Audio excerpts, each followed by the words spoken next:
नमस्कार। एनालाइजर में आपका स्वागत है। बहुत मैसेज बहुत कॉल आ रहे हैं कि सीजी टेट का पेपर बहुत लेंदी जेकेएलएम वाला पूछ दिया, कूट वाला पूछ दिया। अरे ऐसा पेपर नहीं पूछना था।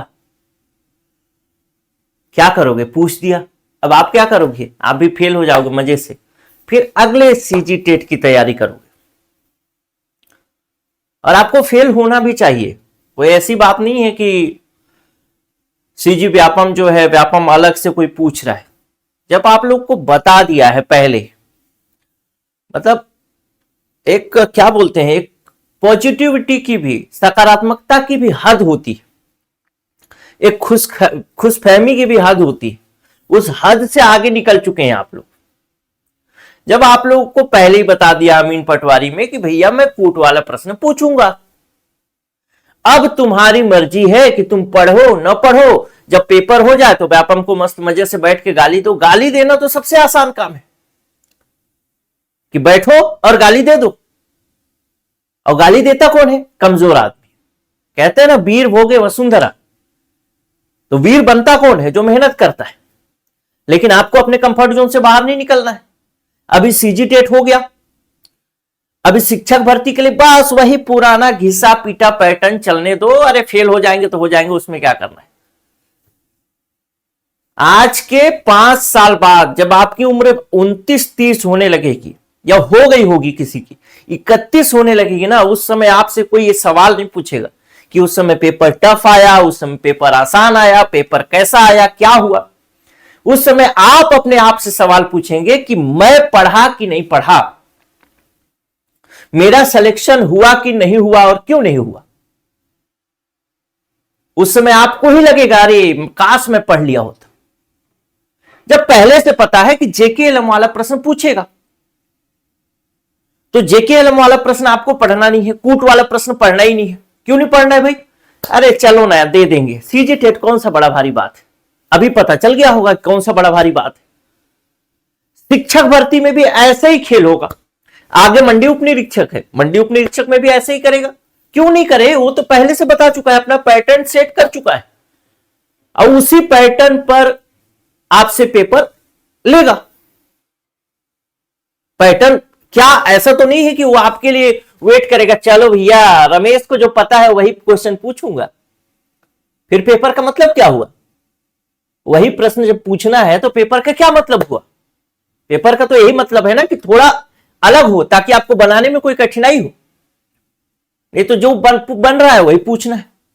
तो कंफर्ट जोन से अगर बाहर नहीं निकलोगे, और निकलना भी नहीं, मैं जान रहा हूं इस वीडियो के बाद भी ये देख लोगे, पूरा समझ लोगे, उसके बाद भी कंफर्ट जोन से बाहर नहीं निकलोगे। आपको चाहिए ना ऐसा प्रश्न, ऐसा कोई किताब चाहिए जिस किताब से हो जाए पतली सी किताब 200 रुपए की।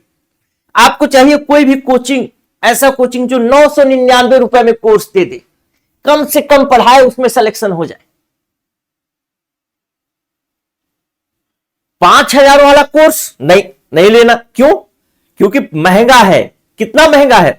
वो आपके 1 साल से भी महंगा है, आपके शिक्षक बनने से भी महंगा है, आपके मंडी उपनिरीक्षक बनने से भी महंगा है। 5,000 रुपए।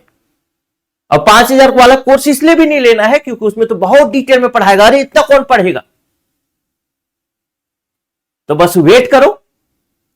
और एक मैं बहुत कहना तो नहीं चाहता आपको, लेकिन मैं कहूंगा जरूर कि जब पहले से व्यापम बता चुका है कि मैं इसी पैटर्न में क्वेश्चन करूंगा, या मैं किसी भी पैटर्न में क्वेश्चन कर सकता हूं,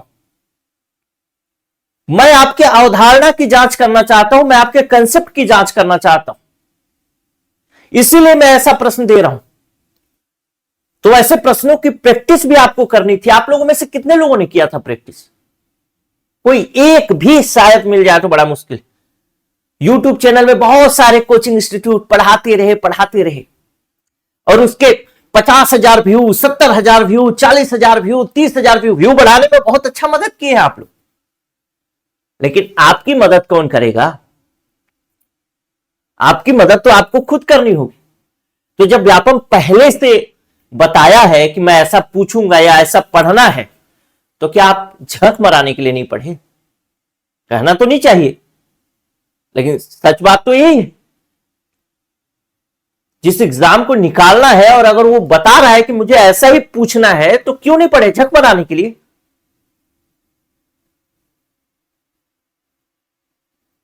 कितने वीडियो में मैं लगभग 20-25 वीडियो में पहले भी बोल चुका हूं और अभी मंडी उपनिरीक्षक वालों का भी हाल यही होने वाला है,